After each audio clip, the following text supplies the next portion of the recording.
Meus queridos, a paz do Senhor, é com muita alegria que estamos juntos mais uma vez aqui na Academia de Pregadores. Eu sou o pastor Anderson Silva e nós estamos juntos para estudar a nossa segunda lição do terceiro trimestre de 2017. A lição de número 2 do dia 9 de julho de 2017. O título da lição é O Único Deus Verdadeiro e a Criação. Como eu disse na nossa primeira aula, a aula de abertura desse terceiro trimestre, nós estaremos estudando sobre teologia sistemática.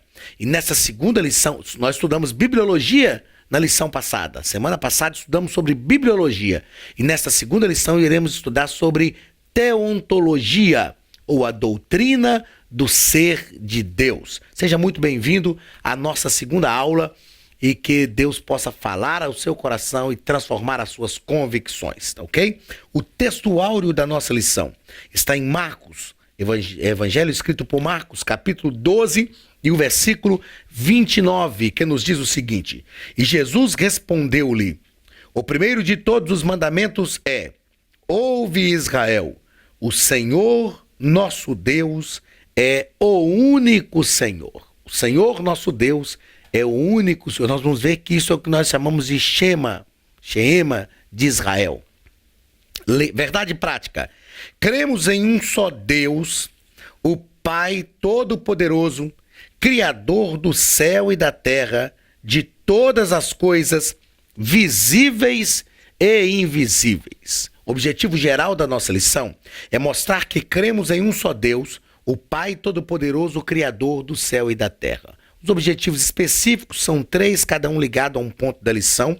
Primeiro, reconhecer que há somente um único Deus verdadeiro. Segundo, explicar por que o criacionismo e evolucionismo são antagônicos. E terceiro, compreender a narrativa da criação. Leitura bíblica em classe: Deuteronômio capítulo 6, o versículo 4 e Gênesis capítulo 1 e versículo 1. Deuteronômio 6 e 4. Ouve, Israel, o Senhor nosso Deus é o único Senhor. Gênesis capítulo 1 e versículo 1. No princípio criou Deus os céus e a terra. O ponto central da nossa lição: cremos que um só Deus, o Pai Todo-Poderoso, é o Criador do céu e da terra. Façamos assim como fizemos na lição passada.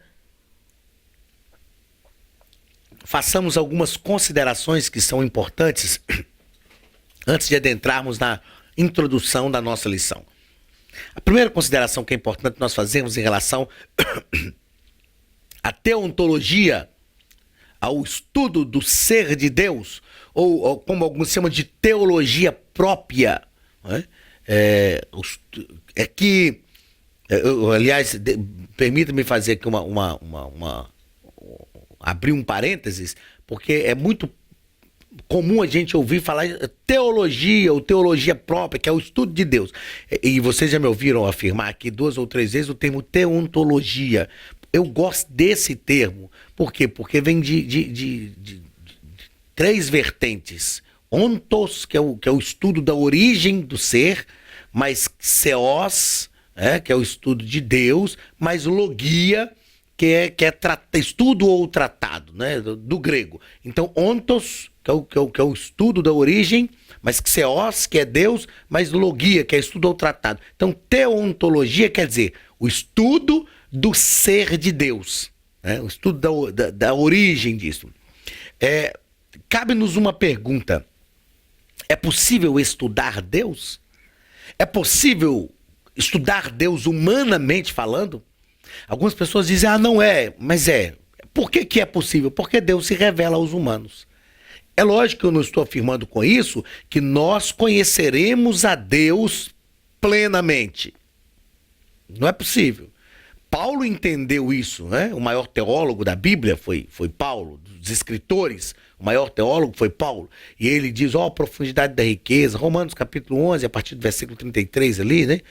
A profundidade da riqueza e do conhecimento de Deus. Quão insondáveis são os seus caminhos, quão inescrutáveis os seus estatutos. Quem conheceu a mente do Senhor? Quem foi o seu conselheiro? Então, quem deu primeiro a ele para que ele possa ser restituído? Então, não é possível conhecermos a Deus plenamente através do estudo teológico. até porque o estudo teológico é o estudo científico da palavra de Deus. Mas é possível conhecer Deus, é possível estudar Deus. Uma outra consideração importante que nós precisamos fazer a respeito do estudo teontológico da Bíblia é que a Bíblia não explica quem é Deus.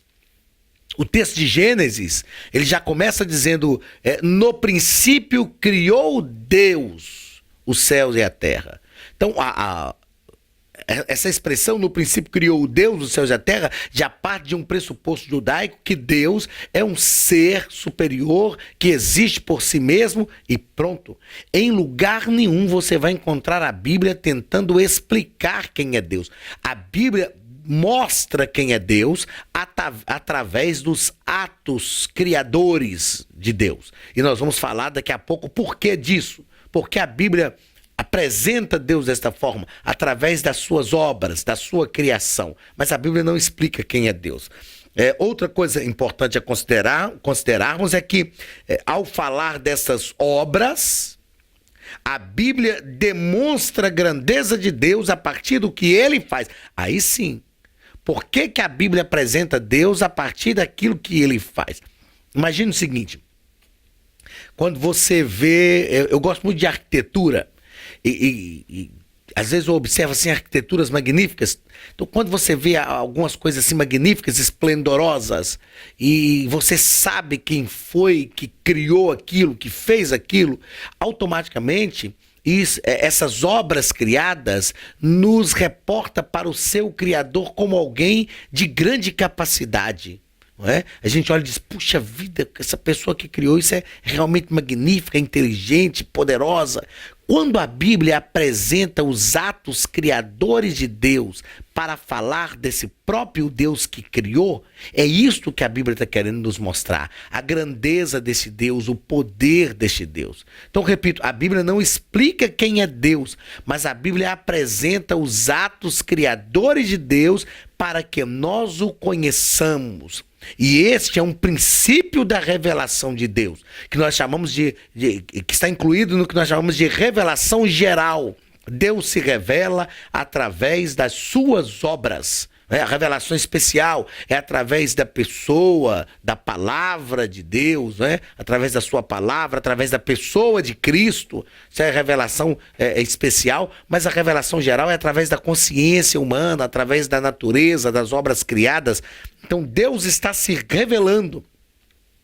Os escritores estão escrevendo sobre a grandeza de Deus para mostrar Deus, para revelar Deus às pessoas. Então, este é o único Deus verdadeiro. O único Deus verdadeiro é esse Deus que criou todas as coisas. Na introdução da nossa lição, o pastor Ezequiel Soares nos coloca que a doutrina de Deus é vasta e nem mesmo os grandes tratados teológicos conseguem esgotar o assunto. Por que não consegue esgotar? Porque nós já afirmamos aqui que Deus é infinito. Deus é infinito.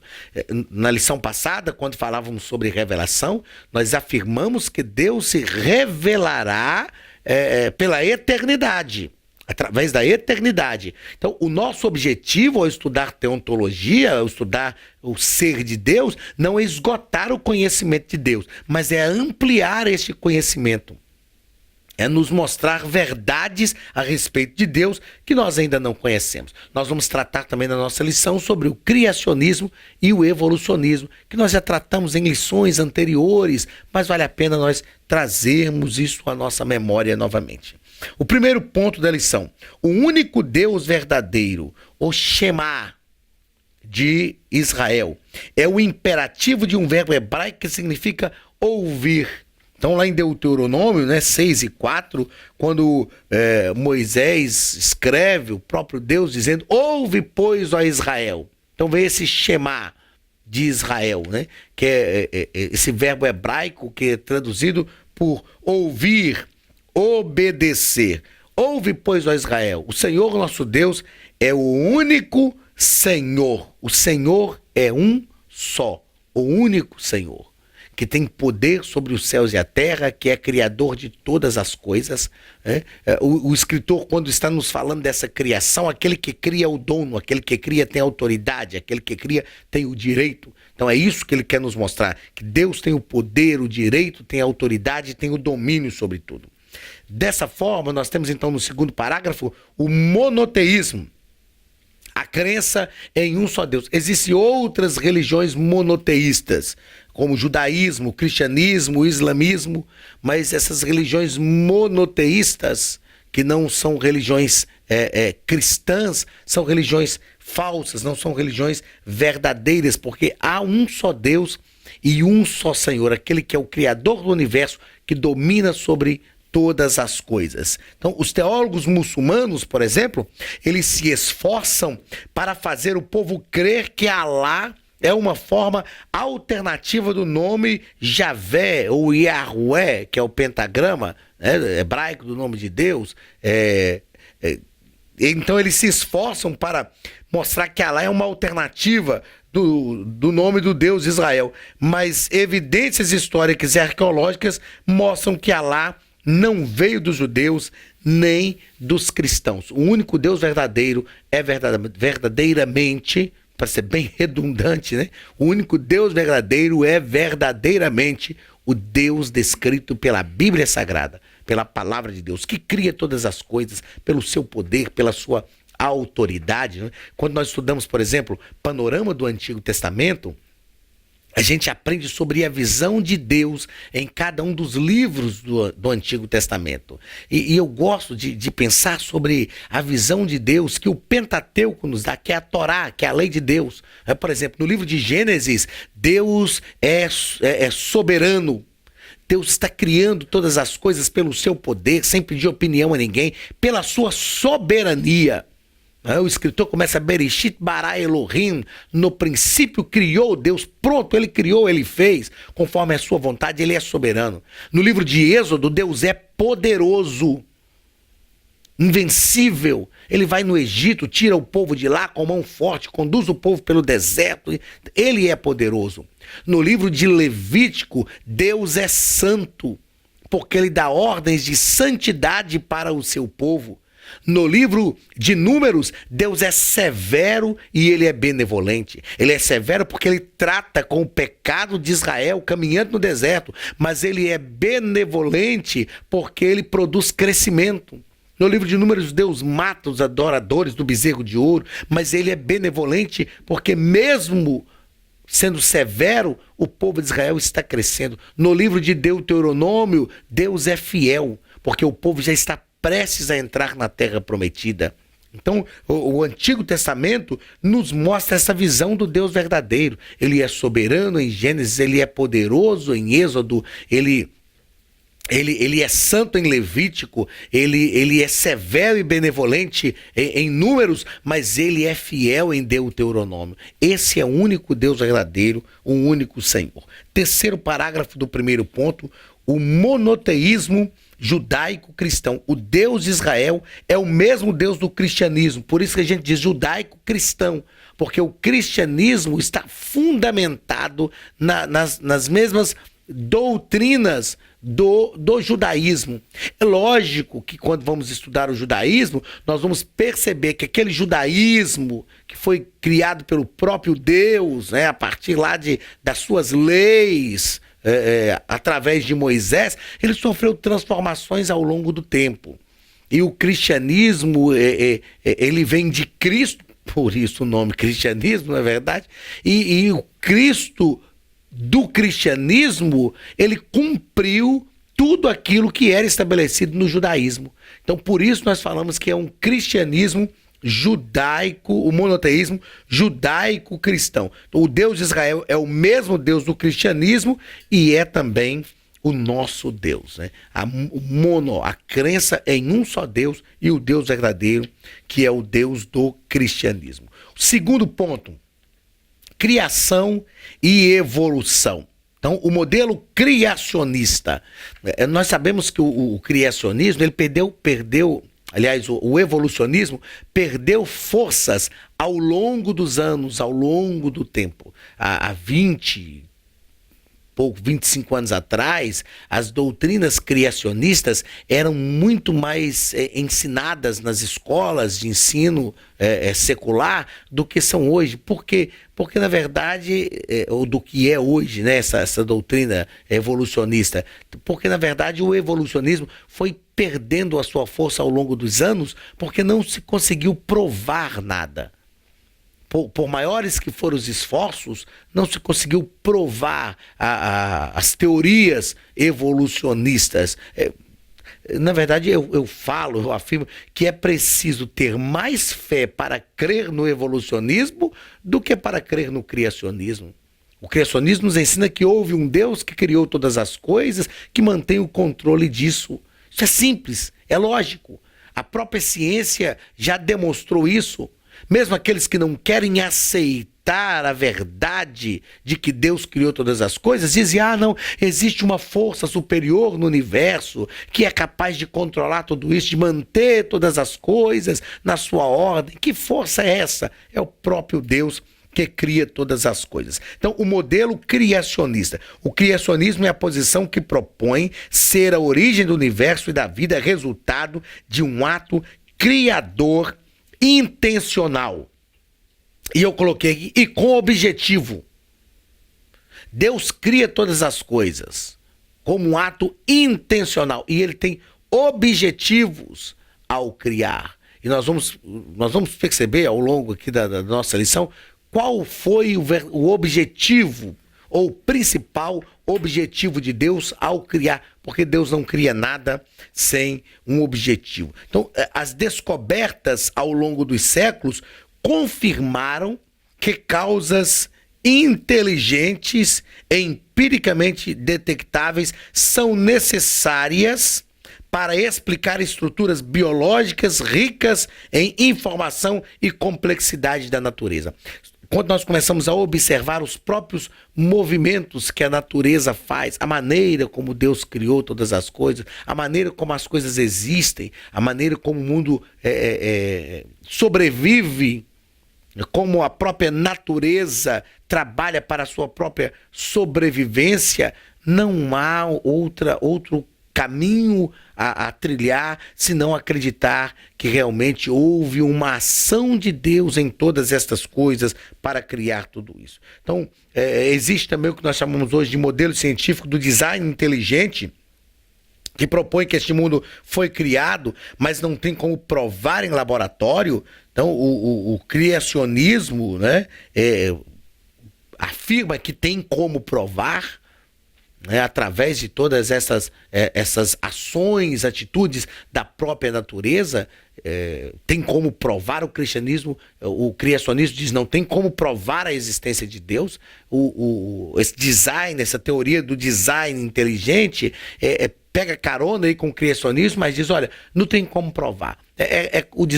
A teoria do design inteligente, na verdade, é como se eles dissessem o seguinte, não, a gente concebe, a gente até aceita, não tem como negar, mas a gente vai fazer de conta que isso não existe porque não tem provas. E existem provas científicas a partir da análise da própria natureza, não é? O salmista no Salmo 148, quando convida toda a criação a louvar o Senhor, por exemplo, ele diz, louvai ao Senhor, ó monstros marinhos, ó baleias, louvai ao Senhor, e ele vai convidando a natureza a louvar. Ele diz, porque o Senhor os criou e os estabeleceu para sempre, deu-lhes uma ordem que não passará. Então, o próprio Deus, ao criar, deu uma ordem para toda a criação, e essa ordem é respeitada. Nós temos duas teorias importantes para falar sobre isso, que é a teoria do teísmo e do deísmo. A teoria do deísmo afirma que Deus criou todas as coisas, porém Deus abandonou todas as coisas. É como um relógio que a gente dá corda e põe na parede para funcionar e deixa lá e vai embora. Mas o teísmo afirma que Deus criou e ele acompanha essa criação passo a passo. Deus está perto. Deus é um Deus que se comunica, que acompanha a sua criação. Então esse modelo criacionista evoluiu ao longo dos anos e muitos cientistas trabalham hoje mostrando verdadeiramente que o criacionismo é a teoria verdadeira da criação de todas as coisas. O modelo evolucionista é uma teoria que, como nós falamos, nunca se sustentou cientificamente, foi perdendo força ao longo dos anos, justamente porque a própria ciência que asseverou esse modelo criacionista não conseguiu comprovar esse modelo.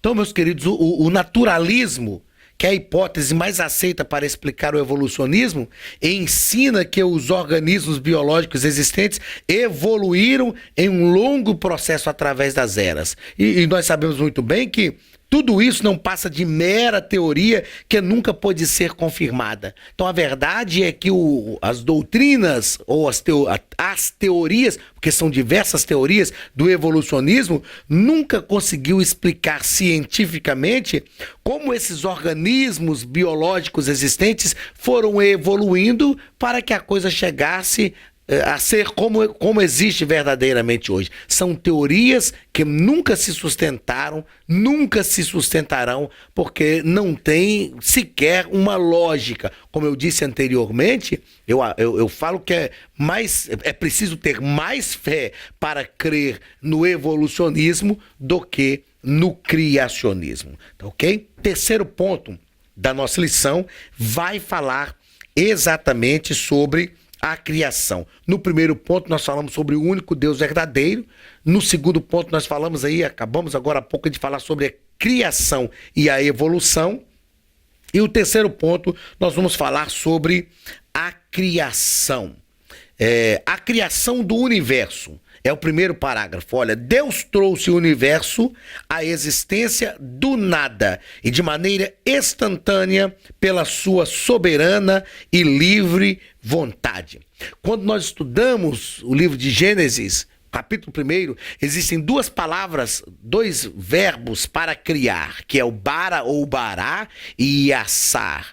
Sem dúvida nenhuma, aqui na Academia de Pregadores, quem melhor vai falar sobre isso é o pastor Neto Andrade, que é o nosso professor de hebraico bíblico. Se você ainda não é aluno do curso de hebraico bíblico, faça isso, que o pastor Neto Andrade, com muita propriedade e com uma ação pedagógica maravilhosa, vai nos ensinar sobre isso. Mas o livro de Gênesis, ele usa o verbo iassar para falar da criação do homem. Quando Deus criou o homem, quer criar a partir daquilo que já existe, a partir de uma matéria-prima, digamos assim. Mas quando ele vai falar da criação do universo, da natureza, ele usa o verbo bara ou bará. Bereshit bara Elohim. No princípio criou Deus. E Deus criou do nada. E disse Deus, haja, exista, e as coisas passaram a existir. Eu disse agora há pouco que Deus, em Gênesis, é um Deus poderoso, aliás, soberano. Poderoso é em Êxodo. Deus é um Deus soberano, porque ele cria do nada, sem pedir opinião a ninguém. Ele cria aquilo que é da sua própria vontade. É o verbo bara ou bará. Ele trouxe o universo à existência do nada. Ele criou. Então, por que Deus cria? Qual a maior razão de Deus criar?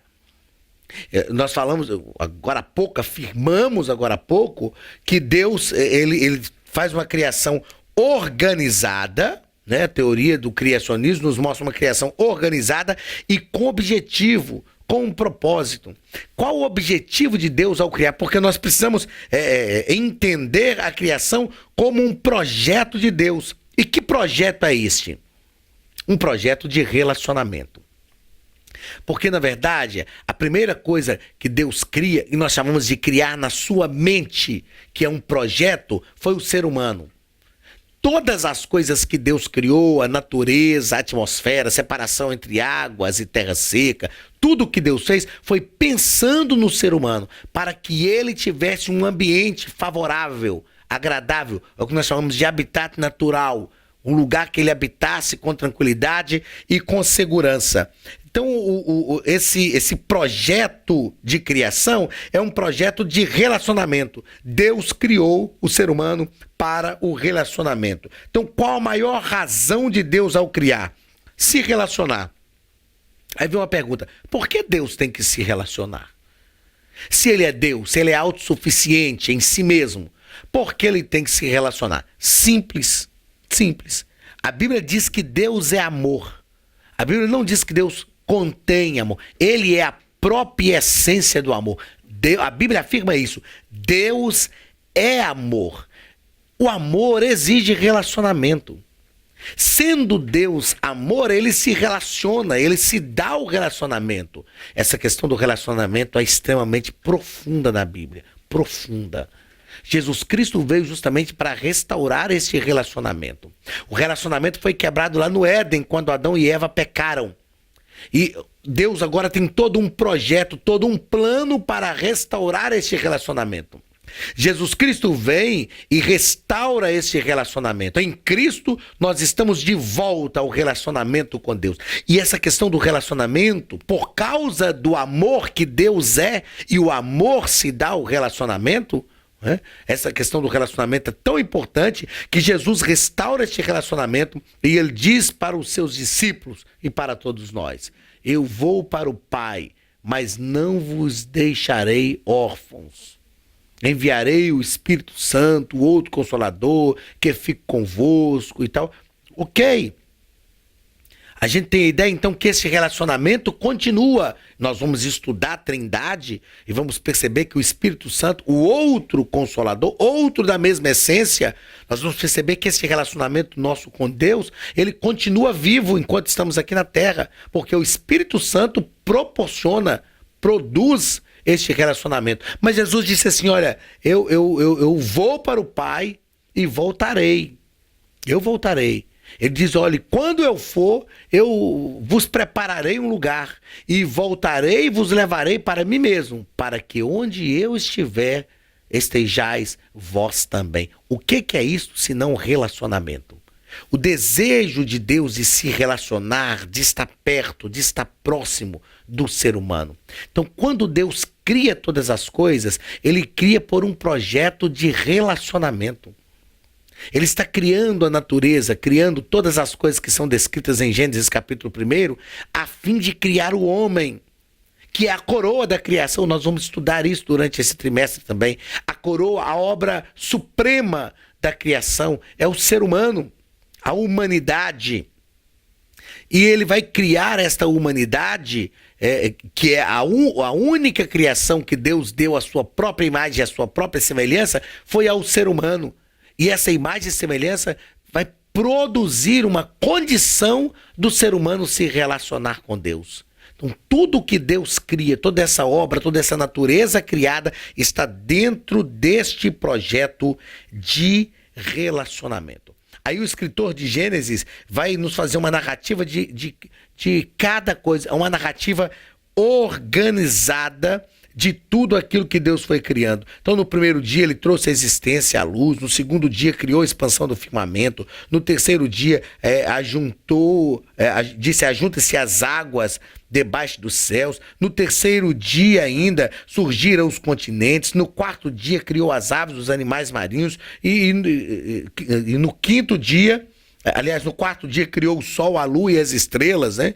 O sol para governar o dia, a lua para governar a noite, e no quinto dia surgem os animais marinhos, as aves e etc. Então, o que Gênesis 1 faz?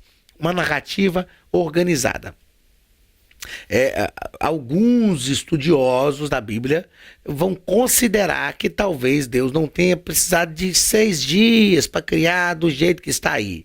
E essas descrições de Gênesis é o que nós chamamos em bibliologia de princípio da acomodação divina. Ou seja, Deus se acomoda àquilo que o homem entende para que o homem possa compreendê-lo melhor. Então, esses relatos da criação em 6 dias seriam relatos organizados da criação. Aí alguns vão criticar esse ensino dizendo: mas Deus, se está escrito que Deus criou cada coisa no seu dia, então foi assim que Deus fez. Eu não quero aqui defender nenhuma linha teológica nem outra. Mas uma coisa a gente tem que considerar. Está escrito também que Deus descansou. E a Bíblia diz que Deus não se cansa, não se fadiga. Não é? Então, é um princípio da acomodação divina que nós temos aí. O importante é compreendermos o seguinte: se Deus criou em 6 dias, ou se criou num ato só, e os relatos dos 6 dias são tão somente relatos organizados de forma lógica para a gente entender a criação de Deus, isto é irrelevante, porque o importante é a mensagem que o texto bíblico quer nos transmitir, que foi Deus quem criou, de forma lógica, de forma organizada, pensando sempre no ser humano. Isto é o que é importante. Por que eu estou fazendo essa abordagem? Porque vocês vão encontrar pessoas que defendem que Deus criou em 6 dias e outras que defendem que Deus não criou em 6 dias. Que os 6 dias aí é só um relato organizado, lógico, para a gente entender a forma organizada como Deus cria. Isto é irrelevante. O importante é que todas as duas linhas teológicas defendem que Deus criou. Isto é o que é realmente importante. Terceiro parágrafo desse terceiro ponto. A criação do ser humano. No 6º dia, Deus criou o ser humano. A coroa da criação. Então, o ser humano não é meramente um animal racional, mas ele é um ser espiritual criado à imagem e semelhança de Deus. Eu ouvi uma frase de um amigo há alguns dias, ele me diz que ele leu essa frase também, estava preparando um estudo e leu uma frase interessante. Olha, nós não somos seres humanos em busca de uma vida espiritual. Nós somos seres espirituais vivendo uma vida humana. Eu vou repetir, nós não somos seres humanos em busca de uma vida espiritual. Nós somos seres espirituais vivendo uma vida humana. Por que somos seres espirituais? Porque fomos criados por Deus. Porque Deus nos dotou desta espiritualidade para viver uma vida humana. Foi o que ele fez com Adão e Eva. Os colocou no Éden e disse: cuidai dessa terra, multiplicai, sede fecundos. Mas eles estavam vivendo uma vida espiritual, onde Deus estava ali todo dia se comunicando com eles, onde tinha ordens divinas para serem obedecidas, onde eles cuidavam daquilo que Deus tinha feito para eles. Então, somos seres espirituais que se relacionam com Deus. O ser humano tem a capacidade de se relacionar com Deus. Deus está presente nesses relacionamentos. Deus é um Deus de relacionamentos. Deus busca este relacionamento. E o que nós vamos aprender durante todo esse trimestre, e aqui na segunda lição nós já estamos tratando disso propriamente dito, é que Deus está buscando o relacionamento, tratando deste relacionamento, restaurando este relacionamento. Não é? O tema dessa lição, a proposta da lição é: assim cremos, assim vivemos. Viver fala de relação. Não há como viver sem nos relacionar. Então Deus é um Deus que busca estes relacionamentos. Muito bem, queridos, chegamos ao final da nossa segunda lição, onde aprendemos sobre o único Deus verdadeiro e a criação. Aprendemos nesta lição, então, que o Deus verdadeiro é o nosso Deus, o Deus de Israel, o Deus dessa nossa religiosidade judaico-cristã, o Deus que criou todas as coisas pelo seu poder. Você foi criado por Deus e você é a imagem e semelhança deste Deus poderoso que se relaciona. Que Deus te abençoe. Receba o abraço do pastor Anderson Silva e da Academia de Pregadores, em nome de Jesus.